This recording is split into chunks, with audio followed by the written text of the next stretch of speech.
यहाँ पे बहुत सारे बुद्धिजीवी और वरिष्ठ जन बैठे हुए हैं जिन्होंने समाज को मुझसे बहुत बेहतर तरीके से देखा है, इसलिए उनके सामने युवा होने के नाते मैं कुछ विचार रख सकता हूँ और राय और मशवरा तो मुझे उन्हीं से लेना पड़ेगा, फिर बिना उनके कोई काम नहीं बनता। इकबाल जी ने ज़्यादा तारीफ की। सबसे पहले तो मैं यहाँ पर आए हुए सभी लोगों का हार्दिक अभिनंदन करता हूँ, सभी का सम्मान कि आप सब लोग मानव मित्र के प्रोग्राम में आए, मानव मित्र के कार्यक्रम में आए और यहाँ आकर सामाजिकता की बात करें।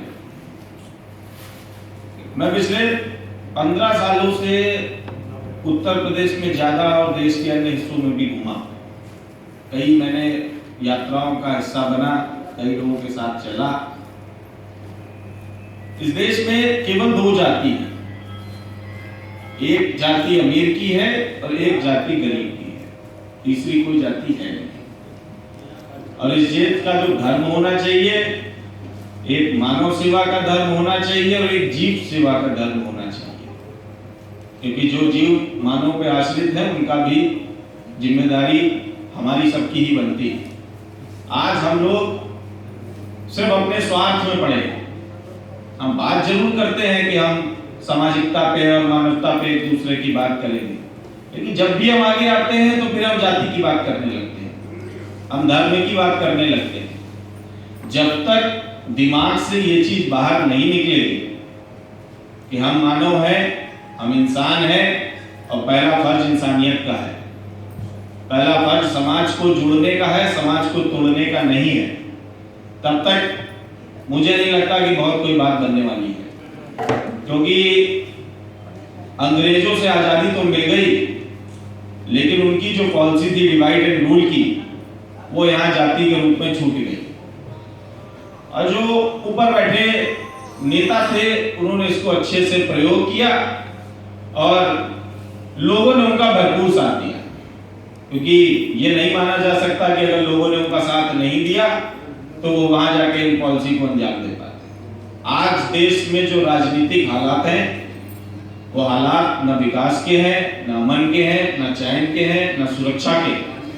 वो हालात सिर्फ एक है कि किसी भी तरीके से धर्म और जाति के नाम पे लड़ाओ और अपना काम सिद्ध करो। किसी को किसी से कोई वास्ता नहीं है। मैं किसानों की बात करता हूँ, रूरल एरियाज की ज्यादा बात करता हूँ।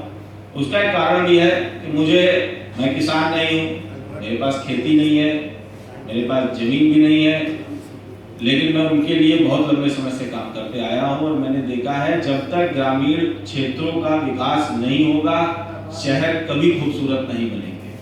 आज शहर में मेट्रो चलने जा रही है, आज शहर में अन्य तमाम सुविधाएं हैं, लेकिन उसके बावजूद खाने को लेके हम चिंतित रहते हैं, हम इधर उधर आश्रित रहते हैं। कभी ऑर्गेनिक फूड की बात करते हैं, कभी ऑर्गेनिक मिल्क की बात करते हैं। 20 साल पहले ये फ्रीवे के हिसाब से मिलता था तो हमको अच्छा नहीं लगता था, हमने सब छोड़ दिया।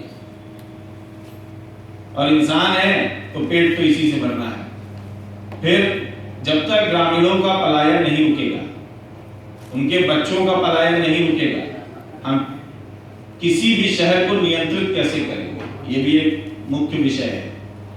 इसलिए ग्रामीण क्षेत्रों का विकास पहले होना चाहिए, इसको लेके निरंतर जोर देते हैं। नहीं तो जो गरीब और अमीर के बीच की खाई बढ़ती जा रही है वो एक दिन इतनी बढ़ जाएगी कि देश में बहुत उथल पुथल हो जाएगी, फिर उसको कोई रोक नहीं पाएगा।